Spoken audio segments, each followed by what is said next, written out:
Right, it's my HLI steam plant made by Morris Industries in the early 60s. This was built for colleges and schools to do various steam driven experiments. Power unit is a Stewart ST engine, you can see there, and a Stewart boiler. It's driven by, on this engine, it's a UV joint drive shaft and some Meccano or other pulleys that I've soldered together and fitted on that bar.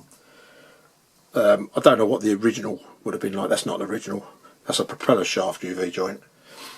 Anyway, the original plan was to run this thing with my Dynamo and LED lights, which worked fine. The one that was just a little bit over the top, it was so close to running it, was this Leonardo da Vinci model helicopter. I spent an hour or so making that in the week, and the plan was to get this thing to run it. It so nearly did it. So, because this is quite heavy, it might, if I can grease this up and perhaps sand a few of these pegs off, it may well go, but we shall see. Anyway, so let's turn this thing on. I might have to put this down a second. Let's put that there. I think you can see it there, right? Right, here we go.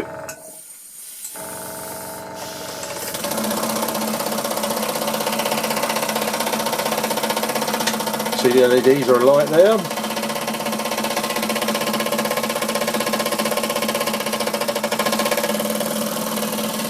There we go. How's that?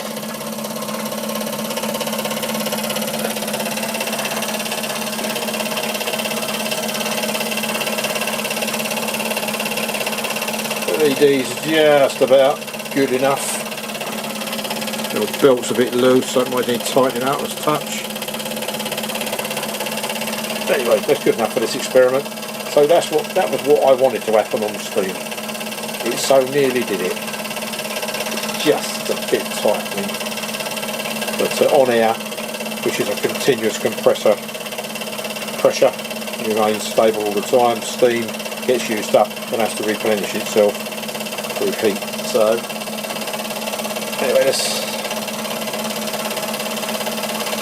put the light on, show you a bit better. So the helicopter, no, it won't fly, Leonardo. The theory behind it was that he thought air had mass, which it does, so he was right there. And his plan was that if it's got mass, he could screw up through it. So he probably noticed that's a screw action there. Well, what he didn't allow for was gravity. So for whatever that effort that was putting in raise itself off the ground, there was a load of gravity holding it down. But thought was there.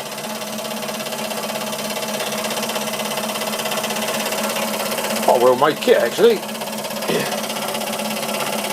Come from the museum collection. I thought it was going to be a load of old rubbish, but actually it's made in Canada, not China, for a change. That's pretty good. Yeah, I know it's got a bit of a warp there. God, it's 500-year-old design. It's pretty good down there as well. I built with some scratches, all just bits of wood. Anyway, enough of that.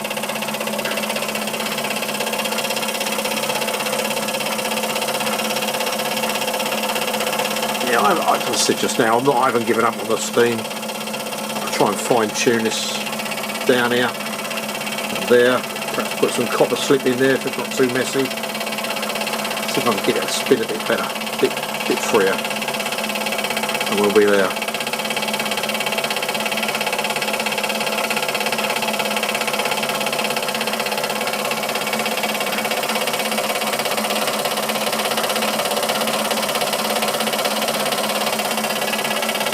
Yeah, so I mean, I don't know what sort of experiments they would have done at these schools in the 1960s. They didn't have LEDs then. Perhaps they had little bulbs, you know. And a little dynamo thing.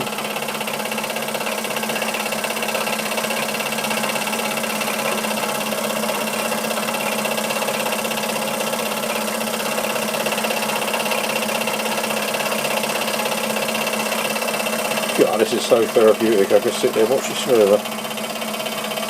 Look at it.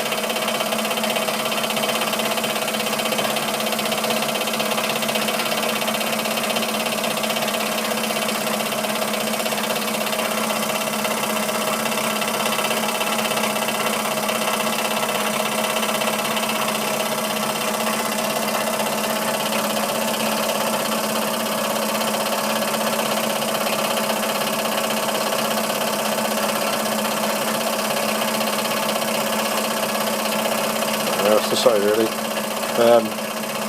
This thing was a bit of a mistake when I got it. It's just dirty really. So I stripped it all down, the old steam plant there, cleaned it all up. I was going to repaint it, but it's not too bad actually.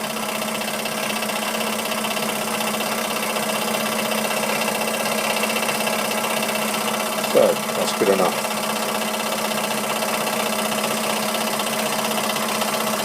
Yeah, that's long enough.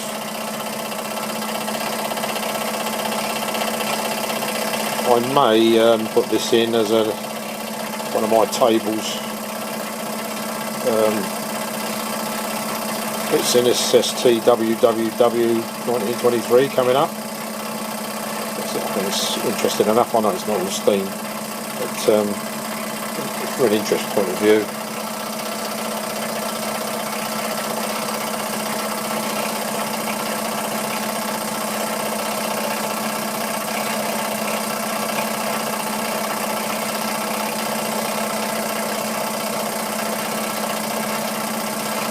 We shall see. Anyway, I'm going to carry on running this because I like it. So that's my Morris Industries steam plant, schools and colleges in the 1960s.